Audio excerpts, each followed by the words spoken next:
During this video, what we're going to do is we're going to actually go through the entire process of creating and launching your first event. So you're going to notice here when you log into your event, you're going to notice that this side and this part is actually blank. What this does is this actually is a heat map to show you when people are registering and when people are attending your events, and when is the most popular time when people are actually attending and signing up for your events to improve your events for the future.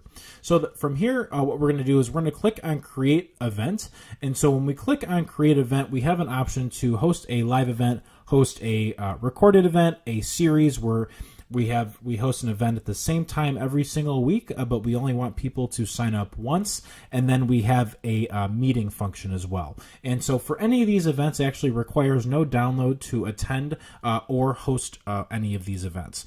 Because a meeting is just a two-step process, what we're going to do is click on host a live event, and this will actually take you through the exact same process as these other two. So we'll click on live event and say this is a live event test 2. And so what you're going to notice here is as I'm creating my title, the event URL is automatically updating here. And so if you ever want to change this, you can absolutely do that if you'd like.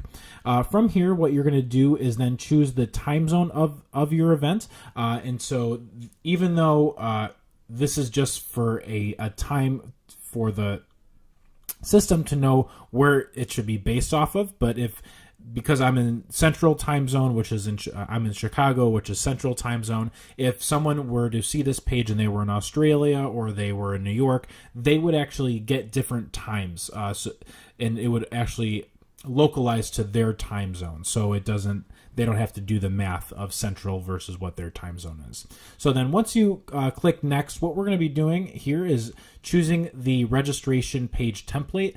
So that URL that was created on the second step here, we're on step 3 already. So on the second step that URL was actually for this page. And so here, what we're going to do is add the headline. And so that's the headline that's going to go here. If we wanted to click on our logo, this logo would automatically update right here. And then we would click on Next. So after Next, we would click on Finish. But if we wanted to see what this page looked like, we would just click on this, copy it, and then open up a new tab. So once we click Finish, we're going to get all of our stats here, which is all 0 because we just created this event of how many people visited and signed up, attended, and things like that. And then in here, if we ever want to change anything, so if we want to change the general settings of the URL, the title, the time zone of the event, if we want to charge people for this event, you'll notice when I click paid, there's a paid option that shows up right here. The type of event it's going to be or the time, that would all be done in general. We have email campaigns for people who have signed up. Reminders, follow-up emails, did not attend, and early abandon. So we actually have templated emails ready to go for each one here, and it will include all the relevant information, and it's totally customizable. You can add multiple emails if you'd like here, and you can add or have as little as you want on that side. As far as custom integrations, if you ever need to do like a marketing automation, a CRM, a Zapier, text messaging, any sort of automation tracking, that is all done directly in here.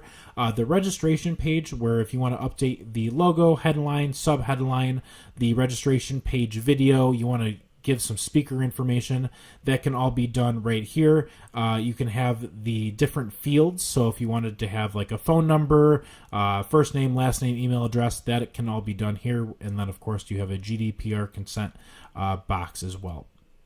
So from there, then you have a already templated thank you page that is ready to go, so you don't need to worry about that.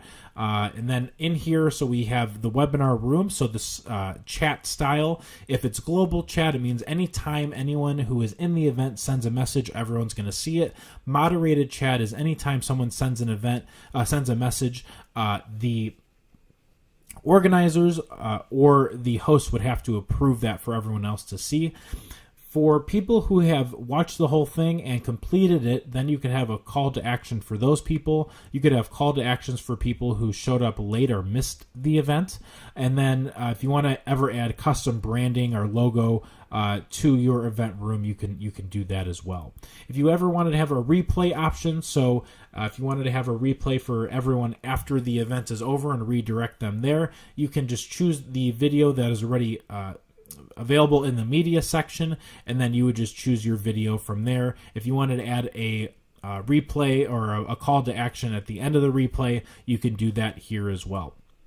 To add other presenters, if you want to have a co-presenter or an organizer, you would enter in this information, and then our system would actually automatically email them their link, their host link for that event. That link would always be the same no matter what changes are made on the system here.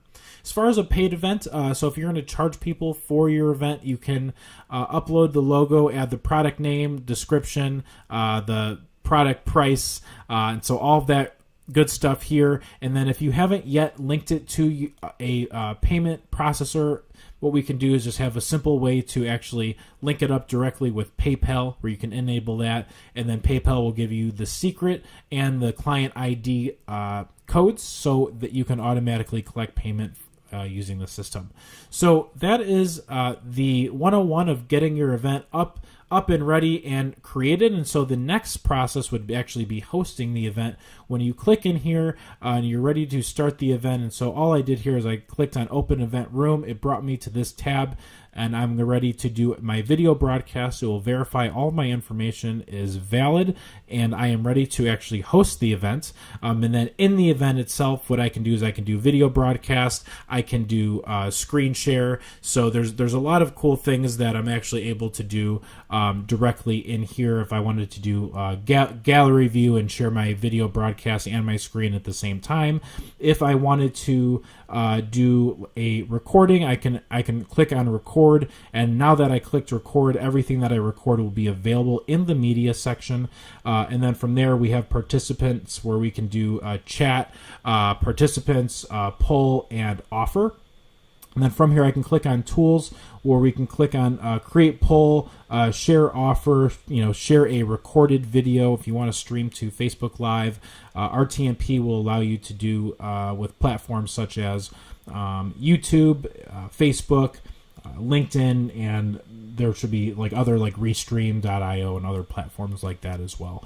So that is the process of actually going in here, hosting the event, managing the room itself, inviting other people into this into your event.